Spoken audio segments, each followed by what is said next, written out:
Throwing your life away does not make a sound.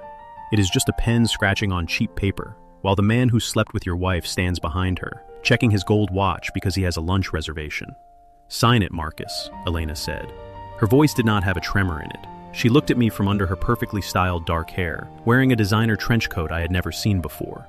It was a Tuesday afternoon. The air in the operations office of Vanguard Freight was thick with the smell of wet pavement and industrial grease. Beside her stood Douglas Cole, our regional director. He was 49, possessed a gym member tan, and wore a silver tie clip that caught the harsh overhead fluorescent light. He was smiling, not a broad smile, but the small, satisfied smirk of a man who had successfully moved all his chess pieces into position while his opponent was busy working double shifts. "You do not want to make this messy, Vance," Douglas said, leaning his hip against my desk. He did not ask to sit. He did not need to. He owned the building. "We both know you do not have the money for a prolonged legal fight. Elena is being generous. Take the settlement, sign the waiver, and let us all move on." The waiver they had slid across my desk along with the divorce papers was not just a property division. It was a voluntary resignation. It stripped me of my 15 years of accrued pension, my safety bonuses, and my severances. They were trying to clean me out completely. They wanted me gone, broke and silenced, all in one swift afternoon. I looked down at the documents. I looked at Elena. We had been married for 12 years. I had spent those 12 years working 50, sometimes 60 hours a week in the mud and the cold of the shipping yards, climbing from a basic dockhand to the lead operations coordinator. I had built the entire logistics pipeline that Douglas Cole took credit for in his quarterly meetings. And this was the return on investment. "You have been sleeping with him since the spring conference in Chicago," I said. I did not yell. I did not slam my hand on the desk. "When you have spent 15 years managing angry truck drivers and chaotic supply chains, you learn that the man who loses his temper is the first one who loses the argument." Elena did not even flinch. She just crossed her arms, her diamond bracelet, which I was still paying for on my credit card, clinking against her watch. "Let us not be dramatic, Marcus. You were never here. You were always married to this yard. Douglas actually listens to me. He has a future. You are just a glorified supervisor in steel-toed boots. And you think this waiver is going to fly?" I asked, tapping the resignation clause. "It is your best option," Douglas chimed in, his smile widening. "If you do not sign it, I will have corporate security escort you off the premises for gross mismanagement of inventory. I have already drafted the report. Some high-end electronics went missing from Bay 4 last month. It would be very easy to tie that to your login credentials. Of course, we could bypass all that unpleasantness if you just sign the papers and walk away quietly." A classic frame. It was sloppy, but in a company where the higher-ups never looked past the regional director's reports, it would work. He had me cornered, or at least, he believed he did. I looked at Douglas. I looked at the woman I had shared a bed with for over a decade. I felt a cold, deep clarity settle into my chest. It was the kind of focus that comes when the absolute worst has already happened, and you realize you no longer have any reason to play by their rules. I picked up the heavy black pen. I signed the divorce petition. Then, I turned to the resignation waiver. I drew a thick black line right through the clause stripping my pension, wrote "declined" in bold letters across it, signed my name at the bottom of the page, and slid the stack back to them. "I will see you in court for the assets, Elena," I said, looking her dead in the eye. "And Douglas, you had better make sure your paperwork is perfect, because if you come for my name, I will burn your entire career to the ground." Douglas laughed, a short, dry bark. "With what money, Vance? You are done here. Security will have your locker cleared by 5. I did not answer him. I picked up my personal toolbox, my heavy leather jacket, and walked out of the office. The yard was quiet. The rain was coming down in steady gray sheets, washing over the containers and the asphalt. I climbed into my 15-year-old truck, started the engine, and sat there as the heater struggled to clear the fog from the windshield. I had exactly $340 in my checking account. My credit cards were maxed out from Elena's shopping trips. My home was about to be tied up in a bitter legal battle. I was 48 years old, unemployed, and betrayed by the two people I had trusted most. I drove to the small, rented apartment I had taken 3 weeks ago when Elena first told me we needed space. It was a drafty one-bedroom place above a dry cleaner in the older part of Cincinnati. It smelled of steam and chemical solvents. I sat on the edge of my mattress, staring at the brown carpet, wondering how a man could work so hard for so long and still end up with absolutely nothing. At 7 that evening, my phone rang. It was an unknown number with a downtown Cincinnati area code. I almost did not answer it. I assumed it was another collection agency, or Elena's lawyer trying to bully me. "Marcus Vance?" a voice asked. It was a man, deep, formal, and carrying the dry, precise cadence of an old-school attorney. "Yes," I said, leaning back against the wall. "Who is this?" "My name is Sterling," the man said. "Raymond Sterling, of Sterling and Associates. I was the personal legal counsel to your grandfather, Arthur Vance."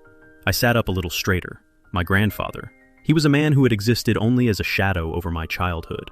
Arthur Vance had been a titan of Midwestern industrial real estate and transportation, a ruthless, brilliant man who had built an empire from nothing. He had also been incredibly cold. When my father chose to become a high school teacher instead of joining the family conglomerate, Arthur had cut him off entirely. My father had died 20 years ago, still proud of his independence. I had followed in his footsteps, refusing to ever ask the Vance family for a single dime, preferring to make my own way in the shipping yards. "I did not know my grandfather was still alive," I said. "He passed away 4 weeks ago," Sterling replied calmly. "He spent his final years in a private care facility in Maine.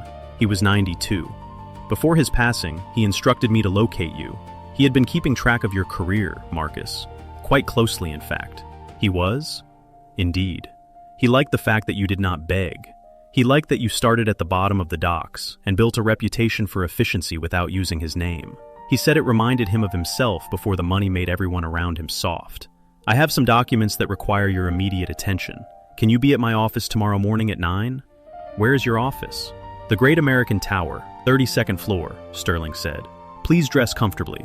We have a significant amount of material to go over." I hung up the phone and looked out the window at the rain.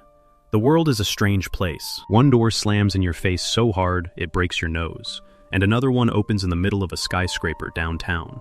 The next morning, I wore my only decent suit, a dark charcoal three-piece I had bought for my father's funeral and only worn a handful of times since. It was slightly loose on me now, but it was clean. The offices of Sterling and Associates were unlike anything I had ever seen. The floors were thick, dark oak, the walls lined with leather-bound books that looked like they had been printed before the turn of the century, and the windows offered a sweeping panoramic view of the Ohio River and the suspension bridge. Raymond Sterling was a man in his late 70s, with sharp blue eyes and a tailored suit that probably cost more than my truck. He did not offer me cheap pleasantries. He shook my hand with a firm, dry grip, pointed me toward a leather armchair, and slid a thick, bound folder across the mahogany desk.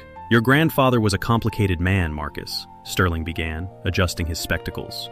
"But he was not a fool. He knew that if he left his wealth to his board of directors or his distant cousins, they would dismantle it within 5 years.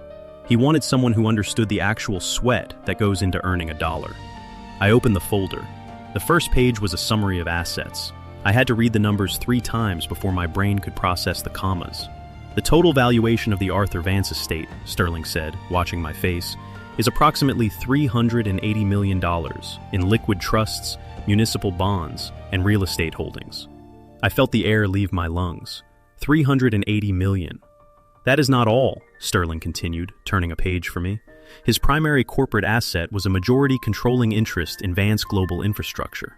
Vance Global is the parent holding company that owns, among other logistics and transport entities, a company called Vanguard Freight." I stopped breathing. Vanguard Freight. The very company that had escorted me off the property yesterday afternoon. "How much of Vance Global do I own?" I asked, my voice barely a whisper. 64% of the voting shares," Sterling said. He leaned back, crossing his fingers. "Under the terms of the trust, the transition of ownership is immediate. You are now the majority owner and chairman of the board of the parent company. Technically speaking, Marcus, you now own the building you were fired from yesterday. You own the trucks, you own the land, and you own the contracts. And most importantly, you are now the direct employer of Regional Director Douglas Cole."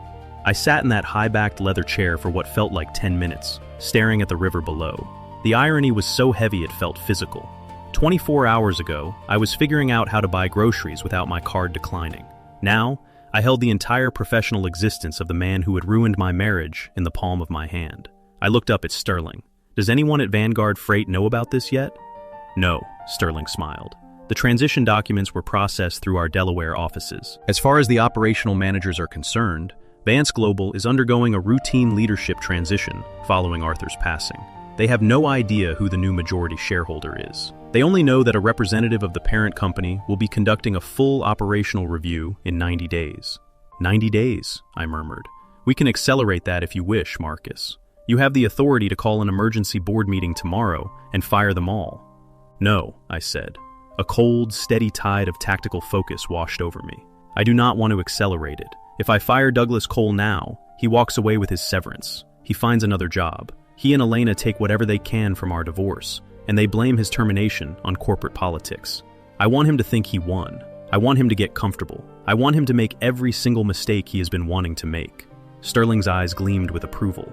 A patient approach. What do you have in mind? I want a forensic audit of the entire regional branch, I said. I know how Douglas operates. He has been skimming from the shipping contracts for years, but he is clever enough to hide it in the operational overhead. I was never allowed to see the primary ledgers. Now, I have the key to the vault. I want your best financial investigators to dismantle his books. I want to see every dollar that came in and went out of that branch for the last 5 years. And what about your personal situation? Sterling asked. The divorce? Let Elena's attorney file the papers, I said. We will play the part of the broke, defeated ex-husband. My address remains the rented apartment above the dry cleaner. My truck remains a rusted old Ford. I want them to think they have broken me. The more desperate they think I am, the less careful they will be. For the next 8 weeks, I lived a double life. By day, I sat in the plush, quiet offices of Sterling & Associates, reviewing complex spreadsheets, learning the vast machinery of Vance Global Infrastructure, and working with a team of 3 elite forensic accountants who had been quietly inserted into the parent company's auditing division. By night, I went back to my drafty apartment, ate cheap dinners, and listened to the steam pipes hiss. The reports from the audit team began to pile up on my desk, and they were far worse than I had imagined. Douglas Cole was not just skimming, he was running an active, organized fraud scheme. He had created 3 dummy transport agencies under the names of Elena's relatives. Vanguard Freight was paying these dummy agencies hundreds of thousands of dollars for secondary logistics consulting and freight overflow management. In reality, no trucks were moving, no consulting was being done. The money was being funneled directly into an offshore account registered in the Bahamas under Douglas's and Elena's names. They had already stolen over $1,800,000 from the company. I held the proof in my hands. It was neat, documented, and completely irrefutable. On a cold Thursday afternoon in early November, my phone rang.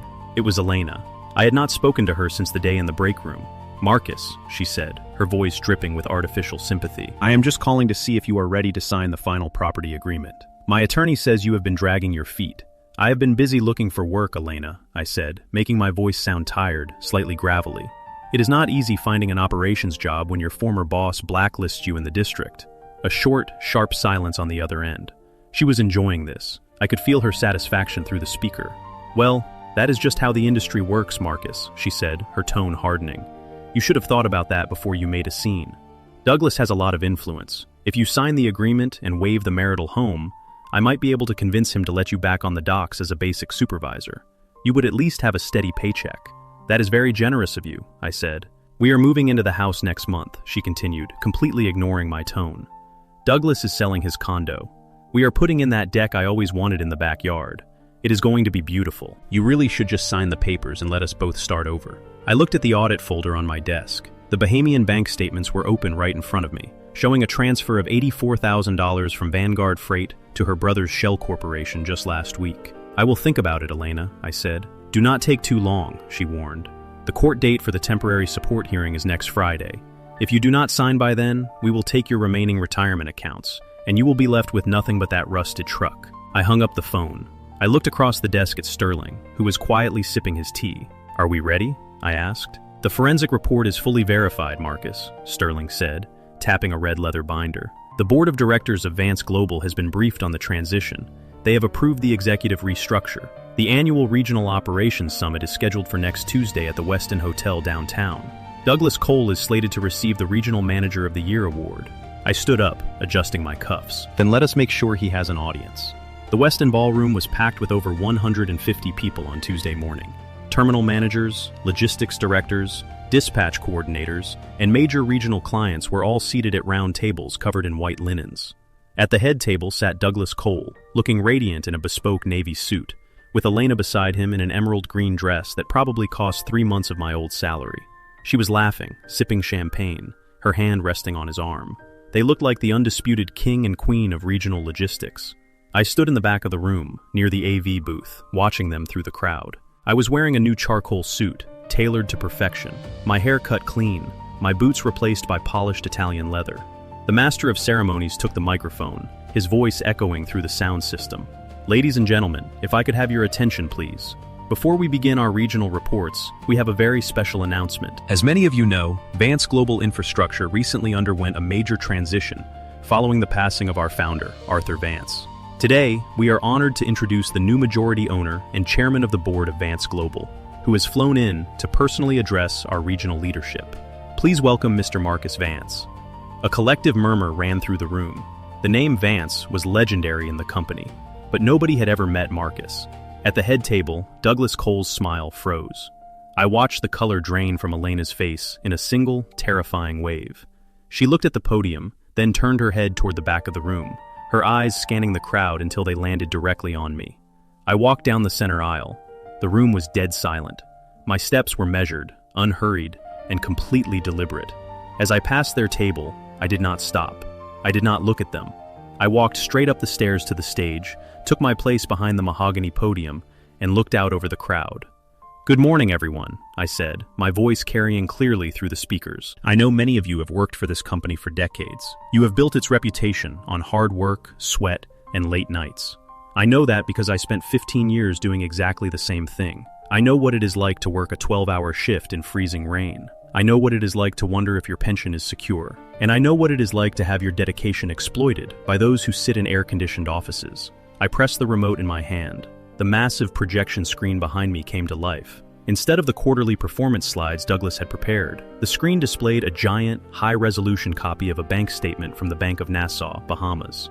"I want to talk about operational efficiency," I continued, my tone smooth and conversational. "Over the last 3 years, our regional logistics branch has reported a steady decrease in dock worker safety budgets. We were told we did not have the funds to replace safety harnesses or repair the heating in the bay offices. Yet during that exact same period, Vanguard Freight paid $1,800,000 to 3 consulting firms, Triton Logistics, Apex Freight Management, and Horizon Supply Solutions." I pressed the button again.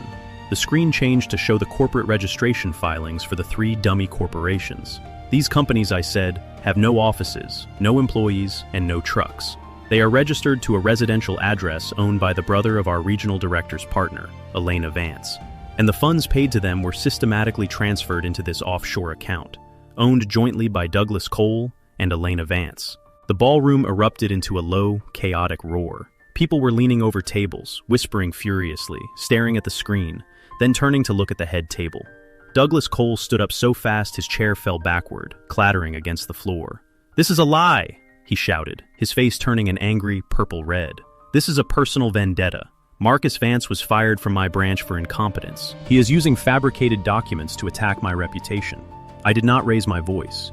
I did not need to. I reached into my jacket, pulled out a small piece of paper, and held it up. "This is a warrant for your arrest, Douglas," I said. "It was issued an hour ago by the Hamilton County Prosecutor's Office for grand larceny, wire fraud, and embezzlement of corporate funds." The heavy double doors at the back of the ballroom opened. 3 plainclothes detectives from the Financial Crimes Division walked into the room, their badges reflecting the chandeliers. They walked straight down the center aisle toward the head table. Elena was shaking. She looked at the detectives, then looked up at me on the stage, her mouth opening and closing like a fish out of water. Her hands were clutching her emerald green dress so hard, her knuckles were white. "Marcus, please," she whispered, her voice carrying through the sudden silence of the room. "This is a mistake. We can talk about this." I looked at her. I felt absolutely nothing. No anger, no regret, no satisfaction. Just the cold, clean finality of a completed transaction. "You should have taken the $340, Elena," I said. "It would have been much quieter." The detectives reached the table. Within 30 seconds, Douglas Cole's hands were secured behind his back in silver cuffs. He was led out of the ballroom in front of his entire regional staff, his clients and his peers, his head bowed, his navy suit suddenly looking very small and rumpled. Elena was escorted out behind him, weeping openly, her designer heels clicking frantically against the marble floor as she tried to shield her face from the cameras of the corporate PR team I had instructed to document the event. I turned back to the microphone. "As of today," I said to the silent, stunned audience, "Vanguard Freight is under new management. Effective immediately, we are restoring all frozen safety budgets. Every dock worker will receive a 15% cost of living adjustment. And we are going to start running this company the way my grandfather intended, with honesty, sweat, and respect for the people who actually do the work." The applause did not start immediately. It began with one table near the back, the supervisors and terminal managers who had known me for years. Then it spread. building into a deafening, standing ovation that shook the glass walls of the ballroom. I walked down from the stage, through the crowd of people reaching out to shake my hand, and walked out into the cool, crisp November air. The divorce was finalized 3 weeks later. Under the terms of the criminal restitution order, the court seized all of Elena's assets, including her bank accounts, her jewelry, and her interest in our marital home, to repay the embezzled funds to Vance Global. She was left with nothing but a mountain of legal debt and a court-appointed attorney. Douglas Cole pled guilty to wire fraud and was sentenced to 6 years in a federal penitentiary. I did not move into the house on Glenway Avenue. I sold it, donated the proceeds to a local trade scholarship fund, and bought a quiet farm 30 miles outside the city, where the only sound in the evening is the wind through the pines. Sometimes, when I am sitting on my porch with a cup of coffee, watching the sun go down over the fields, I think about that vending machine in the break room. I think about the $4 it took from me and the cheap sandwich I never got. I never did get those $4 back, but in the end, I think the transaction turned out just fine.